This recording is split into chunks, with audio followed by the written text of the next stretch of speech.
Hey, te habla tu amigo y hermano Eddie Pimentel de Jesús. Una vez más con un estudio profundo de la palabra de Dios. Así que dale compartir, dale me gusta, sigue la página para que veas más contenido de la palabra de Dios. Y hoy vengo con este estudio que dice, ¿qué quiere significar Pablo cuando dice, no estáis bajo la ley, sino bajo la gracia? Leamos Romanos capítulo 6, versículo 14.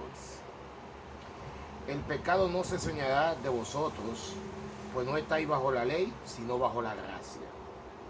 El problema con este pasaje es que, tomando en forma aislada, podríamos interpretarse erróneamente como que dijera que uno puede vencer el pecado tan solo si uno desembarazada la ley y acepta en su lugar la gracia.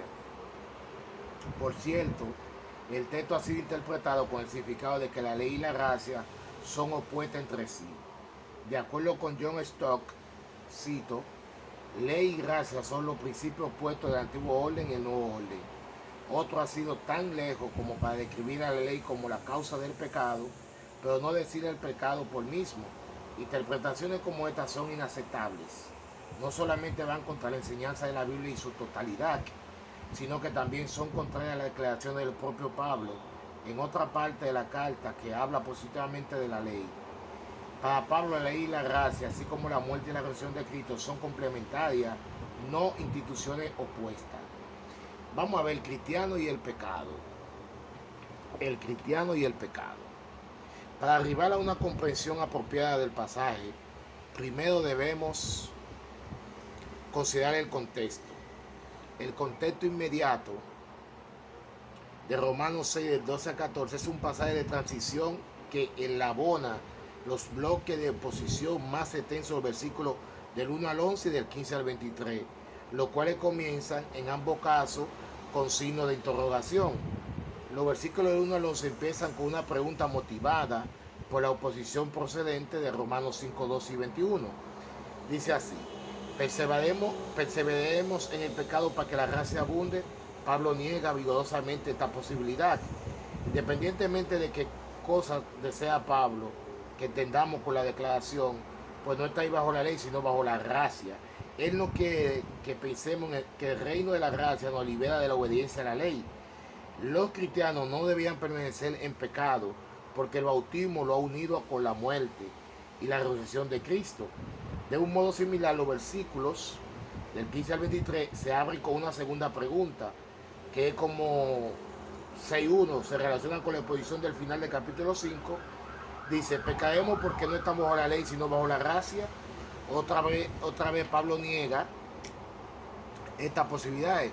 Los cristianos deben permanecer libres del pecado al fin de ser santificados.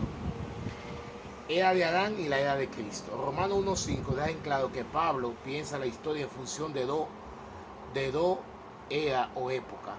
La era de Adán y la era de Cristo. A diferencia de la era de Cristo, la era de Adán se caracteriza por el pecado. De manera que cuando Pablo declara en Romanos 3.9 que todos los seres humanos, tanto judíos como griegos, están bajo el pecado, está diciendo, obviamente, que cada ser humano está fuera de Cristo y pertenece a la era de Adán. Obviamente la era de Adán continúa en la historia como una realidad paralela aún después de la venida de Cristo. Sin embargo, lo que es importante para nuestro propósito es que los agudos contrastes trazados entre ley y fe, transgresión y gracia, y pecado y santidad, todo expresa en este esquema en dos eras. El problema es que bajo esta cosmovisión, la ley parece pertenecer a la era de Adán. En verdad, Pablo afirma claramente que la ley ya no desempeña su función condenatoria en la era de Cristo, para permitir al lector de traer falsa inferencia acerca de la ley. Pablo ofrece dos argumentos en el capítulo 6 al 8. Primero, Pablo argumenta que la ley no es mala, de modo que después de un intenso razonamiento, Pablo afirma la bondad de la ley. La ley de la verdad es santa, el mandamiento santo y bueno. Luego Pablo refuerza esta afirmación en Romanos 8.4 con la declaración de que los requerimientos de la ley necesitan ser cumplidos. Así, mis hermanos, que estar bajo la gracia es cumplir la ley. Cumplir la ley. Así que Dios nos ayude siempre a cumplir la ley bajo su gracia y su poder.